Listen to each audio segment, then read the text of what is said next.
Você está assistindo Yoga Sem Frescura. O assunto desta semana, por sugestão do Baleia, é preciso replicar as estéticas indianas, em geral hinduístas, para ser legitimado yogi ou yogini no Brasil? Ficou grande pra caramba. Roberto Simões, Fabiano Benassi, Vini Baleia e eu, André De Rose, vamos conversar com vocês sobre isso. Shivaratri, Ganesha Chaturthi, Janmashtami, Guru Purnima, Diwali, assim, bom, só são alguns exemplos, né? São algumas entre as centenas de datas hindus e comemorações religiosas indianas. Mas, espera, 4 de novembro está chegando e com ela uma enxurrada de mensagens de eventos religiosos inundarão o seu e-mail, WhatsApp, Messenger e o que mais você tenha. E se você é professor de yoga, pior ainda, terá uma legião quase exigindo que você comemore. E aí diga que não está afim e veja o que acontece. Bom, eu acho legal, eu acho lindo que as pessoas façam suas rezas. Mas divulga quem quer, né? Comemora quem está afim.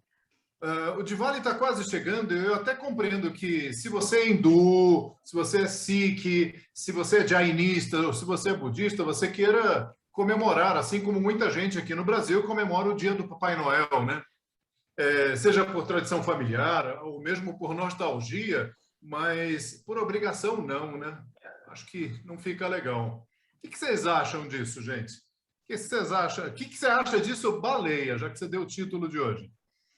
Eu só comemoro finados, dia 2 de novembro. Não comemoro mais nada, cara. Mas, assim, é o que você falou, André, cara. Comemora quem tá afim, entendeu, cara? Desde que você não fique pentelhando a vida dos outros, cara. Você tá afim de comemorar, cara? Você comemora, cara. Mas ninguém é obrigado a comemorar porra nenhuma. E outra coisa, o fato de você comemorar, não sendo hindu, só pelo fato de você ser um praticante de yoga, cara, não te faz não te legitima um yogi, te legitima um idiota. Assim como o cara que festeja o Halloween, cara, sacou? No dia 2 de novembro. Cara, é uma sandice, sacou? É coisa de maluco, cara. O cara não sabe quando é o dia do folclore no país dele, cara, mas tá festejando o folclore do país do vizinho, cara. A definição mais perfeita do brasileiro que eu conheço, cara, é a do argentino, cara. Nós somos macaquitos, cara. Nós outros somos macaquitos, cara. Sacou? A gente imita tudo que é merda, que vem de tudo quanto é país, cara. Imagina, cara. Tu sabe quando é o dia do Saci Pererê? Alguém aqui sabe? Sabe quando é o dia do folclore? Qual é o dia do folclore? O dia que é comemorado o folclore. Sabe qual é o dia que é comemorado o Halloween? Sabe, né? Sabe, Halloween, né? sim. Halloween, sim. Então, cara, eu acho isso um absurdo, cara. A mesma coisa que você se apoderar de uma cultura que não é sua e querer transformar isso e querer divulgar isso, como se todos os praticantes de yoga fossem obrigados a fazer isso. Fossem obrigados a cultivar o Shivaratri, o Diwali, o Ganesha Chaturthi, o que quer que seja, cara. Assim como se vestir, assim como você comemorar... O Dia das Luzes é o ano novo, né, deles, né, André? O Diwali é o ano novo deles, né? Mas, enfim, cara... É uma mistura ali de ano novo com Natal. É uma data mais complexa. Talvez e não é um dia só. Significativo para um Hare Krishna, para um... Sacou? Agora, para mim, cara, não diz nada. Agora, eu volto a uma outra coisa, cara. Eu acho natural que quem esteja adentrando nesse universo do yoga agora, saca? O cara tá naquela empolgação, virou instrutor agora, tá totalmente enfronhado com essa história e que não sei o que lá. Ele vai comemorar porque ele quer... isso traz uma sensação para ele de pertencimento, cara. Saca? Isso faz dele tá dentro dessa egrégora que é o yoga, cara. Sacou? À medida que as pessoas vão amadurecendo, cara, essas coisas vão perdendo sentido, cara. Você vai vendo que, saca, não vai me acrescentar em porra nenhuma, cara, eu festejar essas datas, cara. Entendeu? Então, assim, eu não para mim não diz nada, eu não tá afim de comemorar, comemora. Fala, Beto. Se eu puder me contribuir, eu diria o seguinte, que no primeiro momento há um sentimento no campo do yoga, né, de fuga. Você descreveu isso, né? Essa busca por datas religiosas de matriz indiana, em geral, indiana hinduísta, né? Porque poderia ser jainista, vários rolês, né? Mas hinduísta é fuga. O cara está cansado do universo onde ele vive, onde ele foi criado, e vai buscar outras datas. Eu aconselharia, de bate-pronto, o cara ler um livro que é clássico nessa decolonização do mundo oriental. Chama Orientalismo, de Eduardo Said, é um clássico, tem em português, onde ele vai contar como que foi sendo criado por ocidentais a ideia dos orientais, né? Se você tem aí, sei lá, uns 60, 70, tu deve ter um olho de Horus, né? Aquela coisa egípcia, tatuado no seu braço, símbolos egípcios. Se você pegou a juventude aí a partir da década de 80, 90, começou os símbolos indianos, né?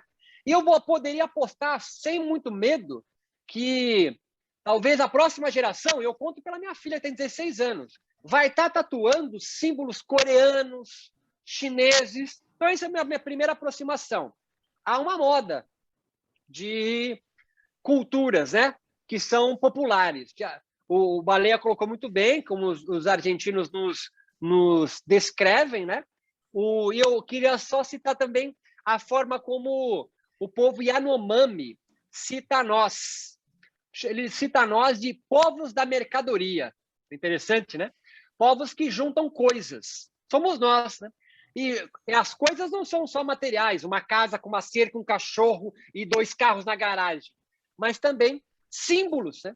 E quando nossos símbolos são defasados, destituídos, esvaziados de poder, né?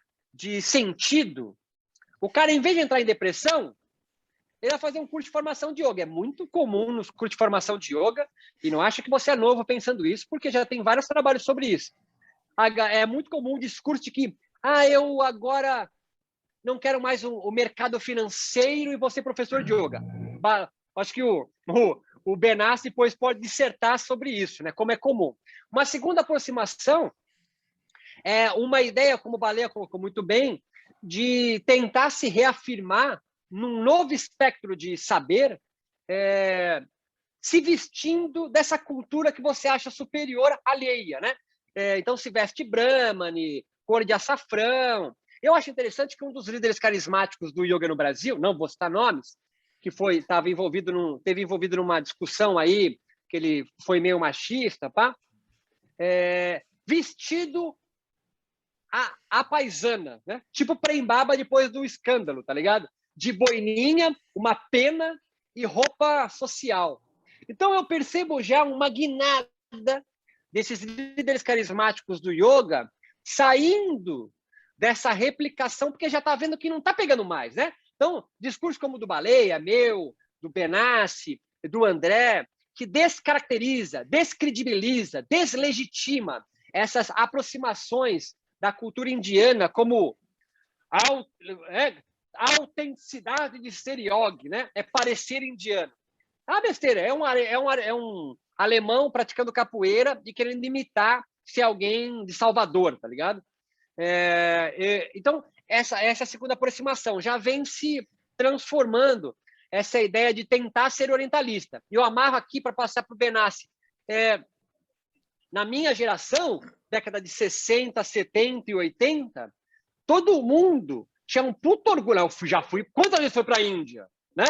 O cara quase mostrava o passaporte dele e causos, né, da Índia para demonstrar a credibilidade dele, do yoga dele, não sei o quê, ter um mestre, né, indiano, alguma coisa assim. Mas isso já vem perdendo, já se foi percebendo que, cara, esses líderes de yoga indianos são humanos, demasiadamente humanos como nós, né, que abusam, falam besteira, enfim, é igual a nós, né? Só que nasceram numa cultura indiana. É irado, é legal, acho que é bacana conhecer, mas, e essa é a minha última aproximação, o yoga é possível lê-lo como um fenômeno religioso. Então, nada mais do que natural do que ter um calendário religioso para legitimar as práticas religiosas. Todo yoga é religioso? Não. Mas é possível pensar algumas instituições e organizações próximo de movimentos religiosos? Sem sombra de dúvida. Igreja, líder carismático, livros sagrados, experiências próprias, com definições próprias. Então, nada mais natural, André e Benassi, do que ter um calendário religioso, tá certo? Igual tem Natal, tem Páscoa, é o calendário religioso cristão. Há um calendário religioso hinduísta. E os yogis no Brasil, mais novinhos, né? O pessoal que está chegando agora aí, ou da antiga, que se fossilizou, né? Achou um cantinho e não quer mudar mais, ainda fica nessas comemorações, que é bacana, que é legal. Mas, assim, não faz de você, como muito bem colocou o Baleia, um yogi, porque você sabe o que significa uma data X ou Y. Não é por aí. Não é. A gente já sabe que não é por aí. É engraçado como a gente precisa ter alguns termos, né, algumas características para dizer o que é ou não ser yogi ou ser o yoga, né? E eu acho que as datas, por um lado, as datas, quando a gente transporta a cultura para cá, ela é carregada com o pensamento e o desenvolvimento de como ela se formou. Então, ela vem com a história, ela vem com os textos, ela vem com a forma de pensamento, de entendimento do mundo, né? Eu enxergo Total. essa questão do yoga como uma forma de entender o mundo. É um ponto de vista no sentido de quais são os elementos ali que você tem que faz você perceber alguma coisa e outra não, enfim, né? Ou legitimar e tal. E eu acho que tem fases, né? Porque você tem aquela fase que é aquela fase onde você mergulha na cultura, mergulha no conhecimento da origem ali dos textos, traz ali as datas também como uma forma de você se apropriar disso, se conhecer e tudo mais. Eu lembro quando eu fui praticar uma vez fazer o ritual ali do Mahashivaratri, né? E você fica a noite inteira ali fazendo mantra e tal. Foi muito legal, eu achei irado, né? Mas eu preciso fazer isso? Eu faria isso várias vezes? Não, né? Eu não faria isso outras vezes. Eu não preciso fazer isso para dizer que eu sou um yogi ou para dizer que eu preciso disso para acreditar no yoga ou para dizer que ele funciona, né? Ou para legitimar ou não. Eu não preciso disso, né? E eu, particularmente, sou uma pessoa que eu sou muito desvinculado, assim, com essa questão dos conceitos, né? Eu ia na igreja quando eu era mais novo, com uns amigos, e aí eu lembro que eu estava lá conversando com um amigo, ele falava assim, a gente vai lá na igreja, acender uma vela e tal, aí a gente ia lá, acendia a vela, e participava às vezes da missa, e eu parado lá, respeitando e tudo mais, mas o meu entendimento como pessoa é o que eu estou fazendo aqui, né? Eu acendi uma vela também, mas era atrás da igreja, era outra vela. Então... essa vela aí, Então, eu estou pegando esse gancho assim porque eu entendo o yoga, a profundidade dele, o conhecimento, a cultura. Eu não estou invalidando, né? Quando eu não estou querendo comemorar uma data, alguma coisa assim. Mas eu acho que ela vai se adaptar quando chegar em mim. Eu ver esse conhecimento e for transmitir, ele também já vai ser diferente. Não que eu não vou valorizar as bases dele e tudo mais, né? E a gente vê isso acontecer hoje muito, porque se você pega os textos, lê como eles são, e você vê os yogis de hoje em dia, você vai falar, cara, tem alguma coisa diferente aí, né?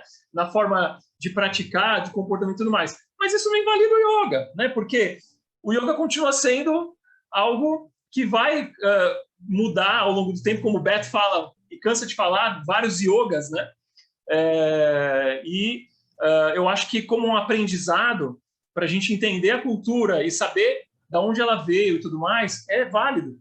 Mas a gente não precisa continuar. A gente pode adaptar isso para a nossa leitura, para a nossa linguagem e continuar com yoga, né, da forma como a gente entende ele. Como acontece e vai acontecer da gente concordando ou não, né? Ou seu herege, aceitando ou não.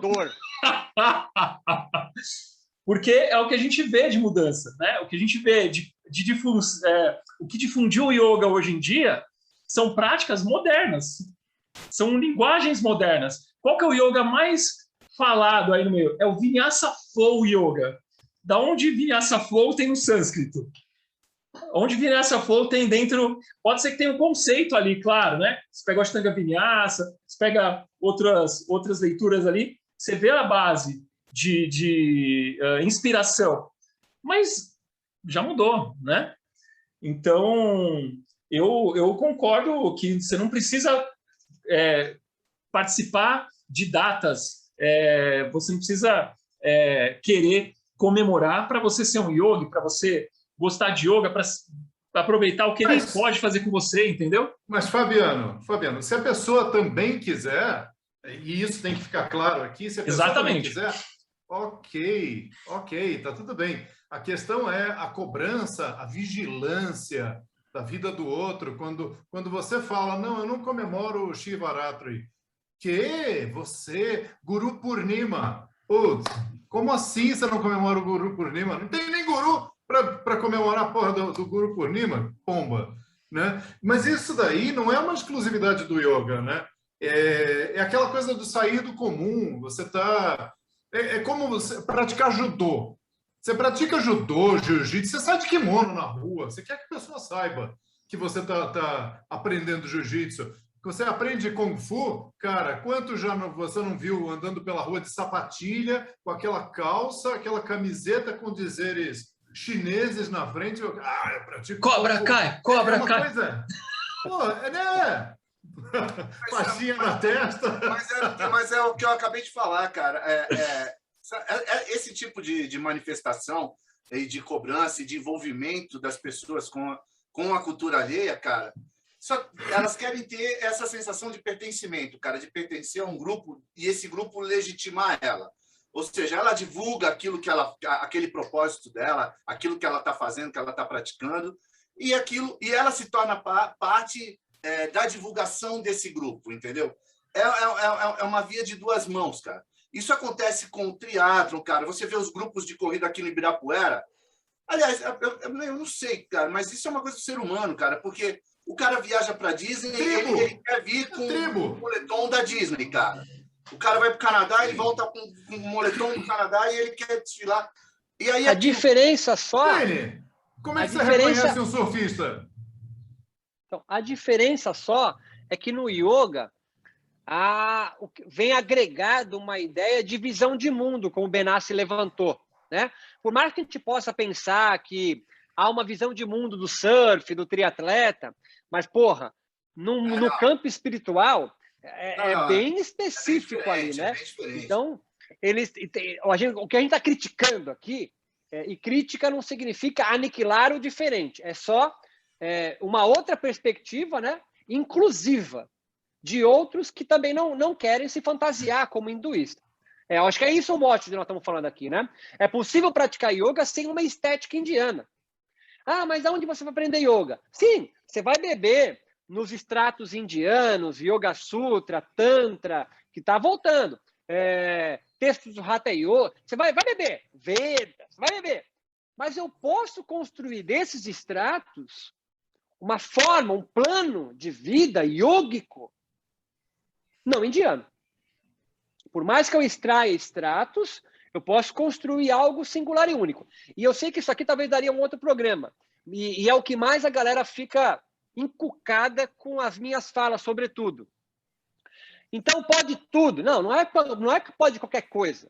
Mas há mais de 100 anos, se pensar no transplante do yoga em 1900 para cá, há 120 anos de yogas em outras cartografias, em outras sociedades, se transformando. E eles são tão legítimos e autênticos quanto os indianos. Há aberrações? É possível pensar em alguma coisa que é mais mercadológico, mas tanto nas bandas de lá, Randev e companhia, quanto nas bandas daqui, da Europa, ou do que seja. Então, não é uma coisa dos ocidentais motherfuckers, né? Então, essas transformações, adaptações que o yoga veio sofrendo durante 120 anos, conhecido como yoga moderno, não deslegitimam os yogas. Você não tem que ir lá praticar na floresta da Índia, ou num ashram, ou etc., comemorar datas para ser um yogi. Vai além disso. Vai além disso. Está além das estéticas. Né? É possível pensar até em outras éticas. Eu acho que está muito mais no campo. E aí eu estou parafraseando aí o Beto Profeta. No campo da arte, não é à toa que alguns yogis, depois de uma certa idade praticando yoga, vai para a poesia, tá ligado? Porque é uma forma de expressão do yoga que atravessa essas partes de escrituras, de textos, de cânones, né? Haja vista Hermógenes, haja vista tantos outros, os próprios natas aí, essa coisa meio maluca, né? Que a gente não sabe muito bem o que é, né? Os tântricos, eles são muito mais poetas do que um acadêmico como Patanjali é. Patanjali é um acadêmico. Patanjali é tipo um PhD, tá ligado? É um cara sentadinho ali, pá, organizando as coisinhas. Os tântricos, ou o Hatha Yoga aí do período medieval, blá, blá, blá, ele é muito mais da arte, cara, eu acho, eu entendo, do que dessas escrituras, de datas, essas pessoas mais ortodoxas de algumas espiritualidades. Então, a gente aqui que eu falo fora da Índia, vem pensando o yoga de outra forma. E quando a gente trata de um tema desse nesse programa, justamente para, cara, extravasar, sabe? Dar vazão a outras formas de existência yógica para além de réplicas de fingir ser um indiano, né? E deixa eu falar... Interessante, Beto. Fala aí, André, eu falo depois do complemento. Sabe o que é interessante? É que se você olhar para o pessoal que está fazendo yoga, você vai ver que às vezes a pessoa até não se traveste inicialmente de indiano. Mas quando o cara saca que isso daí vira uma promoção, né? Porque assim, o uniforme, por exemplo, né? Ele está muito ligado com o nome hindu. Então, assim, se você tem um nome hindu, você também tem que ter um uniforme hindu para se identificar com aquele movimento. Então, as pessoas, elas fazem o quê? Elas fazem um pacote completo, porque elas perceberam que um leigo, ele dá muito mais valor quando você está vestido de hindu, tem um nome místico e faz aquela conversinha bem, agora nós teremos, aí dá aquela pausa, né? Então, assim, as pessoas, sim, elas querem isso, elas adoram isso. Então, quando o cara saca que você, por fazer isso, tem uma promoção, começa a utilizar direto. Então, mas aí é um plano de marketing, né? Assim, aí é um plano de marketing, né? O cara antevê o que o público deseja desse campo e eu vou entrar e eu me travisto. Um estudo de mercado. Né? O cara é um canalha, né? O nome é um canalha. Isso acontece com muitos professores, até mesmo nas aulas dela. Porque eu acho muito engraçado, a gente também tinha que ter um outro programa para falar disso, como é que os alunos mexem na estrutura de aula do professor. Que o professor começa dando um tipo de aula, aí o aluno fala, dá um relaxamento maior. Mas aí o cara André, vai lá dar um relaxamento maior. Deixa eu te cortar. Ele vai mudando aqui. a aula dele, ele vai perdendo a convicção. Mas aí não é aluno, André, é cliente. Nós já tivemos um programa sobre isso. Esse cara não é aluno. Porque assim, eu não consigo ver a minha filha tendo aula de história, o professor vai começar a falar sobre história colonial portuguesa no Brasil, e ela levanta a mão, professor, você poderia falar sobre os gregos? Não tem essa opção. Então, o que você chamou de aluno, André, é cliente. Cliente é esse idiota que quer mudar porque ele está pagando. Aluno não é esse cara, certo? E também não é discípulo. São personagens, conceitos diferentes. Cliente, aluno e discípulo. O que a gente talvez aqui pense como um tipo ideal é o aluno, né? O aluno significa que o outro lado tem o professor, não mestre. E o cliente Beto, não tem professor do outro lado. Ele tem um fornecedor de uma mercadoria que eu estou consumindo. Entendeu? Que muda Beto, mas, muito a por estrutura. exemplo, eu também preciso sobreviver de yoga. Acho que todo mundo que trabalha com yoga precisa sobreviver. Mas você é professor da aula. Mas aí... mas eu não mudo minha aula em função disso. Se o aluno me pede mais relaxamento, é a única coisa que não vai ter na aula, para ele já sacar que não adianta me pedir esse tipo de coisa. Ficam chateados comigo, porque assim, se você vai me dizer aquilo que você quer, então vai dar aula, cara, senta no meu lugar. Para que você precisa de mim? Por que você foi me procurar? Se você vai dizer para mim o que eu vou fazer. Isso para mim é inconcebível. Inconcebível. Não, deixa eu fazer uma analogia aqui. Não fala nada não, Fabiano, que você já desceu de bunda depois de uma aula minha. Eu não, não fui eu. Não fui eu. Não foi? Não foi? Não. Pediram assim, põe um vídeo eu quero aí. uma aula põe um forte. Vídeo aí. Eu quero uma aula forte. Aí eu mas falei não fui assim, eu. Tem certeza? Não fui eu. Eu quero uma aula forte. Aí eu falei assim, mas para onde? Eu quero para a perna. Eu falei, olha, vocês não vão andar. Que não vamos andar. A turma inteira desceu de bunda. Ninguém conseguia descer em pé. Mas esse dia eu ouvi os relatos, mas eu não estava presente, não. Mas uma coisa que eu quero, uma analogia, vou fazer uma analogia com o universo paralelo aqui da tecnologia de novo, né? E na tecnologia tem uma coisa chamada software livre, para quem não conhece. E o software livre, ele é um negócio que começou com uma ideia de um cara que jogou na internet e falou assim, eu estou desenvolvendo um sistema operacional e queria ajuda. E aí uma galera começou a ajudar e aquilo começou a tomar forma, e hoje a gente conhece o sistema operacional, por exemplo, como o Android, né? Que ele é uma parte desse sistema operacional, que é o Linux. E tem uma galera no mundo inteiro, e até empresas, que investem nesse sistema para que ele cresça ali em vários formatos, né? Aplicativos e tudo mais. E a gente tem uma opção aí variada de recursos e tudo mais. Estava até conversando com o Vini aqui antes da live, né? Ele falou, você gosta de Linux e tal? E o Linux, ele ficou popular, principalmente, acho que na década de 2010 ali, né? De 2000 a 2010, com uma distribuição chamada Ubuntu.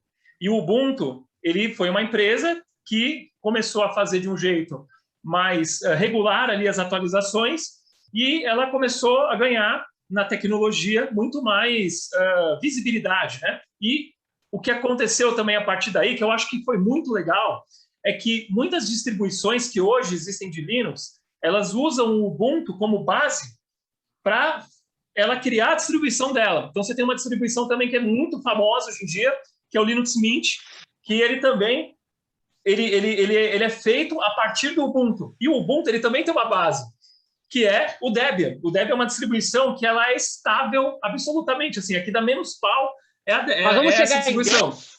Oi? Nós vamos chegar em Deus? Não sei, né?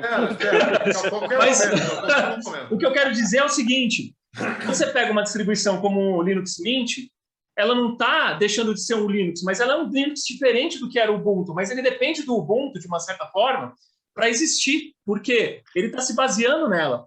E quando eu vejo para o yoga, né, quando eu olho para o yoga, eu vejo esses núcleos, né, de conhecimento, esses núcleos de estudo, esses núcleos de... Eu comecei a ter uma linha de pensamento, né? Você pega ali o Yoga de Patanjali, aí você vai para o Hatha Yoga, que está numa época diferente, num contexto diferente. E a partir dele, você teve outras variações, outras versões. E eles começaram a surgir versões deles. Mas a essência do yoga, o yoga em si, ele não mudou por causa disso.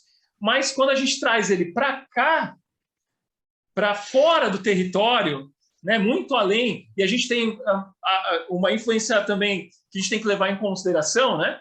Hoje a internet, ela é absurda, as pessoas estão hiperconectadas.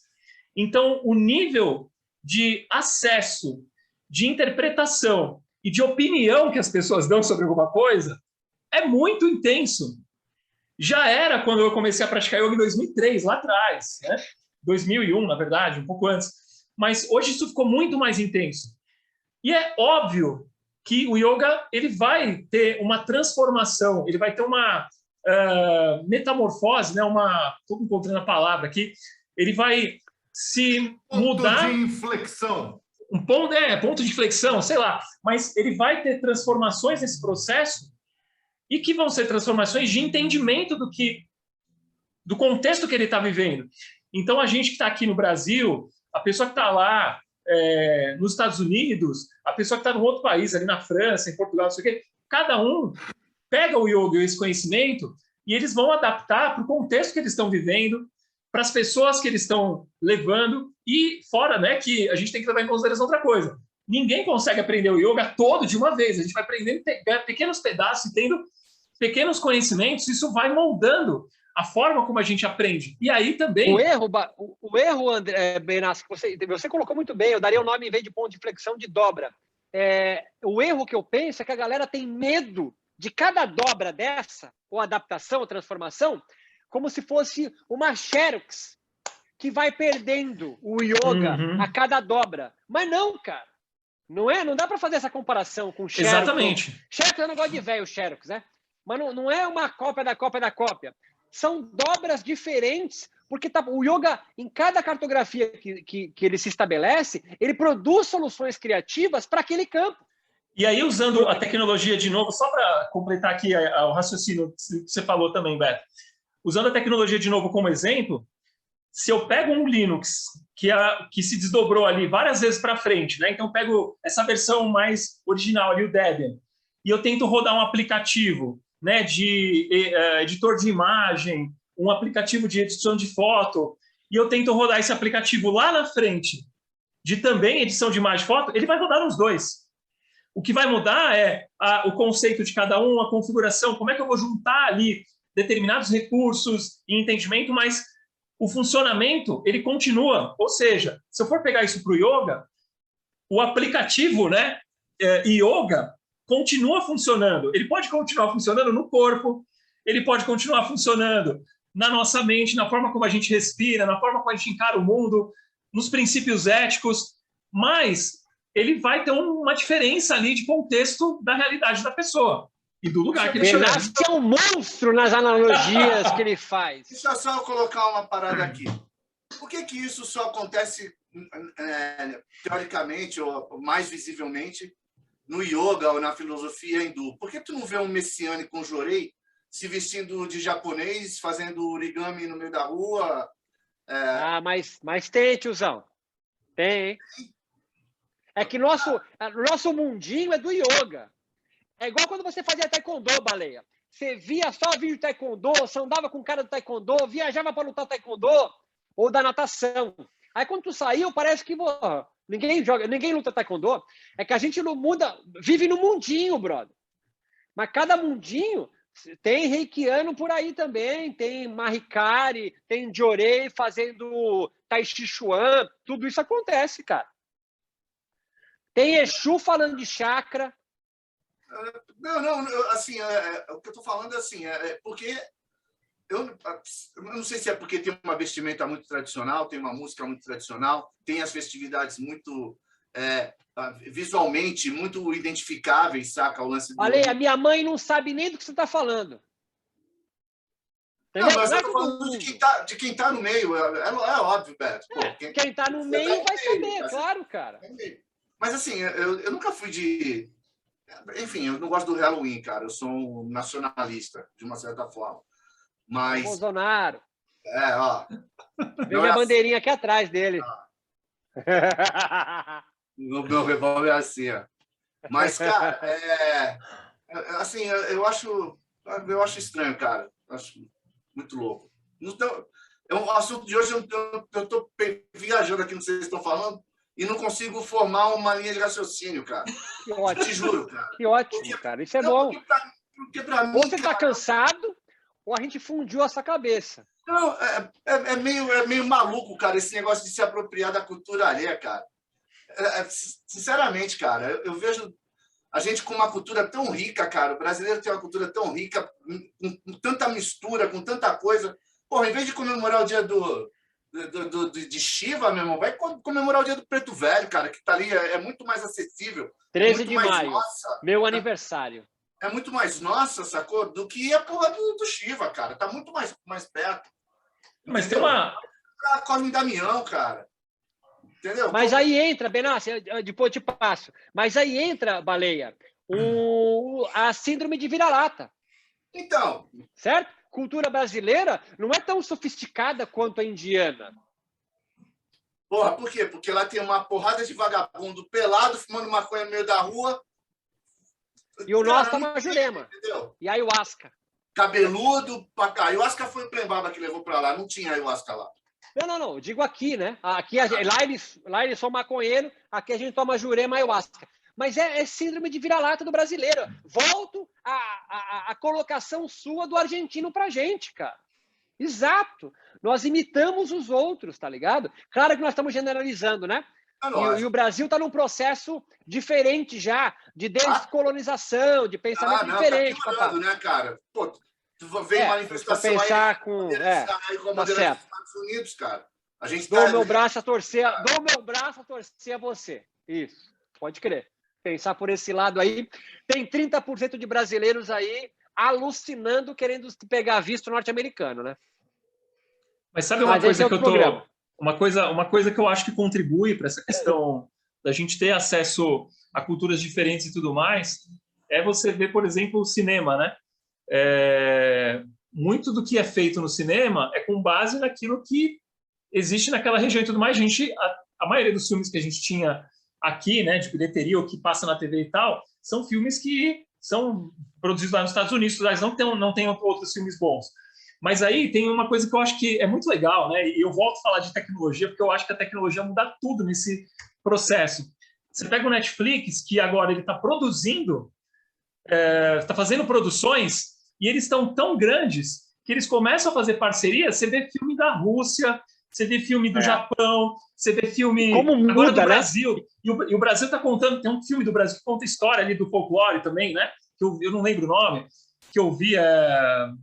Esqueci o nome agora. Fala, abre o áudio aí, André, pô. Abre o áudio. Cidade Invisível. Cidade Invisível. Já volto, fica aí. Então, o Netflix, né, de uma certa forma, ele conseguiu fazer a coisa de um jeito em que agora ele é o produtor, mas ele é um produtor para muitos lugares do mundo inteiro. E isso leva culturas diferentes para outros lugares, né? Foi muito engraçado outro dia que eu estava vendo um filme da Rússia e eu olhei assim a narrativa e tudo mais, eu falei, cara, tem alguma coisa diferente aqui. Foi legal, mas foi diferente você ver uma forma de contar a história ali como a gente não está acostumado, sabe? E eu acho que quando a gente olha para o yoga, tem muito a ver com isso também. Porque o yoga, ele está sendo contado pela tecnologia. É a internet que está dando acesso para a gente contar muita coisa ali. E quantos telefones sem fios não existem nesse processo, né? Tem telefone sem fio, mas também tem a cultura indiana sendo espalhada pelo mundo inteiro via yoga, né? Então, o que começou com um movimento nacionalista para a sua independência até 47, deu certo, cara. Deu certo. Tanto que o alucinado que está agora no primeiro-ministro da Índia tentou implantar até para muçulmano a prática de yoga obrigatória na escola, né? Que é uma loucura, né? Mas yoga não é bom para todo mundo? Mas para muçulmano eu não quero, tá certo? Simples assim. Não sei se você viu, Beto, você já foi contactado, ou você, Baleia, ou você, Fabiano, pelo consulado da Índia aqui no Brasil? Não. Olha, tá assim de gente sendo consultada, eles querem saber o seu endereço, o seu estilo de yoga, de quem você foi formado, o que você faz. Então, assim, o pessoal está agora... Eles vão implantar um chip em mim? Não, eles querem, através do movimento do Modi, desse nacionalismo, usar os professores de yoga para colocar a cultura hindu no mundo. E ninguém se deu conta disso. Eu posso falar uma coisa, cara? O consulado está falando comigo. Aí todo mundo ficou contente. Olha, em 10 anos, a Índia vai ser a segunda maior economia do mundo. Vocês podem ter certeza. Quando a galera do Vale do Silício sair dos Estados Unidos e voltar para a Índia vai ser uma potência, meu irmão, econômica mundial. Sacou? Mas já é, bicho. Já é. É que os indianos fudidos não estão lá. Eles estão lá no Vale do Silício. Aquela merda só funciona na mão de indiano, cara. Se você pegar as cabeças mais fudidas de tecnologia no mundo, são indianos, cara. Se você pegar os cientistas, os físicos, o caralho é 4, são indianos, cara. Sacou? Você sabe por quê, né? Não sei. Sabe por quê? A cultura deles favorece a abstração, a capacidade de abstração. Os melhores matemáticos saem da Índia. Eu sei, cara. Os físicos Não é porque eles praticam yoga, André? Não. Ah, não. É porque, não acredito. O mundo invisível para eles é muito mais vasto do que é para a gente. A gente está diminuindo esse tipo de raciocínio e eles sempre tiveram. Eles mantêm e ainda absorvem a nossa cultura. Mas eu acredito que o nosso lar está em cima de Uberaba. Não é um mundo abstrato? Eu sei, estou te enchendo o saco, André. Eu concordo com você, eu estou brincando contigo. Não, mas... porque a gente não sabe nada da nossa cultura. O indiano sabe. Né? Como o Vini falou, puta, o dia do folclore já passou e ninguém se deu conta. E não se fala mais folclore, se fala cultura. Mas é parte do folclore. Né? É que folclore é uma palavra que já ficou pejorativa, né? Parece uma coisa menor. Que não é folclore. É uma contração de uma palavra americana, né, cara? Folk mais lore, né? Que é sabedoria popular.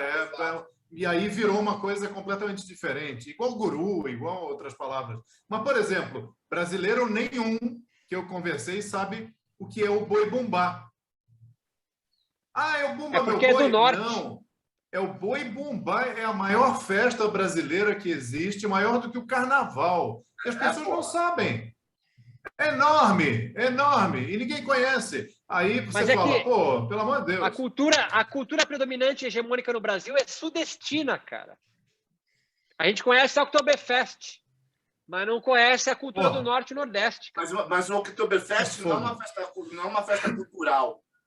Ela é uma festa criada, não tem raiz cultural nenhuma. É uma festa criada pela comunidade alemã. Para fazer brasileira. Dela. Estou falando como o Círio de Nazaré, como o boi-bumbá, como a mula sem cabeça, o curupira, o boitatá. Yara. Porra, meu irmão, tem uma infinidade, cara. Tem centenas, sacou? O boto. O boto. Encantados da Floresta. Tem vários. Cara, e é riquíssimo isso. O lance do boto cor-de-rosa, cara, meu irmão, só tu indo na Amazônia, cara, quando você vê um boto cor-de-rosa, você fala, meu irmão, é uma viagem, sacou, cara?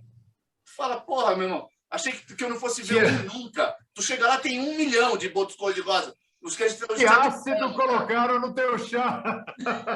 Aí tem aquele boto. Falei, porra, tô vendo boto cor-de-rosa. Porra, meu irmão. O boto é cor-de-rosa mesmo.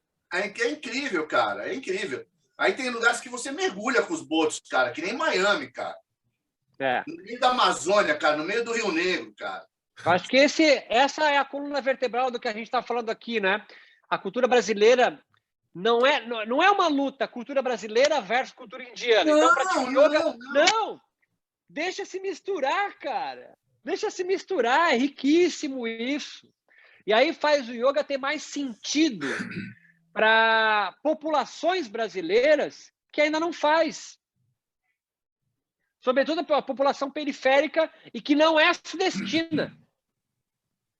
O yoga não avança nas periferias do Brasil porque ele é elitista, né, cara? Branco, corpo magro, tem um estereótipo, né? A gente falou disso no início. Então, para o yoga avançar dentro da cultura brasileira, e eu acho isso rico, porque assim, é que tem elites no Brasil, oligarquias do yoga, que não querem expandir, porque se expandir, perde o poder, controle. Né? Exato. Sinceramente, cara, eu acho que essa galera já não tem controle, eles não têm controle de nada, eu acho que falta mesmo boa vontade, cara. Saca? Quando não tem aquele projeto acho que é o Ubuntu mesmo, que eu até passei para vocês, que eu publiquei no WhatsApp da gente, cara, de uma menina que faz um puta projeto irado, com meninas negras, pretas da periferia, cara. Lindo o projeto da menina, sacou, cara? Garanto que ela não leva para aquelas meninas e talvez ela desperte uma curiosidade um pouquinho mais profunda sobre a cultura hindu. Mas o que ela está levando ali, cara, é bem-estar, é inserção, é sociabilização, é dando tal lugar de fala, empoderamento para aquelas mulheres, como faz a Sofia, cara. A Sofia, acho que é Bicilhati, eu não sei o sobrenome dela, cara. Que é um trabalho incrível no treino na laje, cara. Aqui no Capão, entendeu? Tem umas figuras... Grajaú também tem. Entendeu? Tem umas figuras que fazem um trabalho... Quando eu falo um trabalho, é um trabalho sério, constante, regular.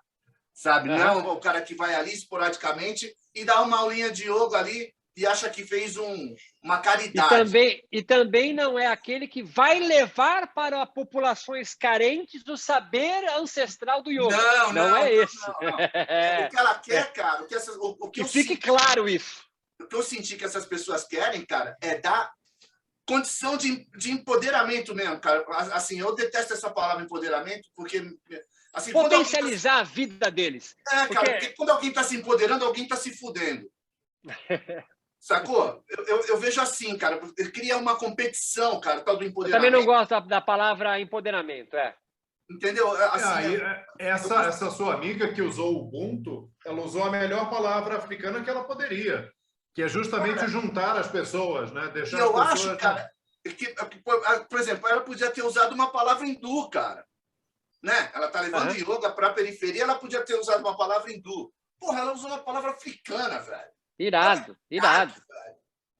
Olha e outra coisa também, que assim,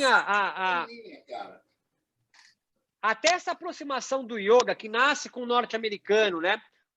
Com o Egito, por mais que não possa não ter materialidade física, dados históricos que comprovem, demonstrem que veio do Egito, blá, blá, a aproximação já é rica.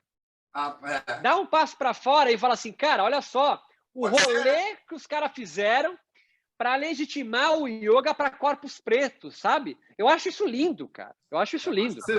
Então vocês não conhecem a última, que é o Wakanda Yoga.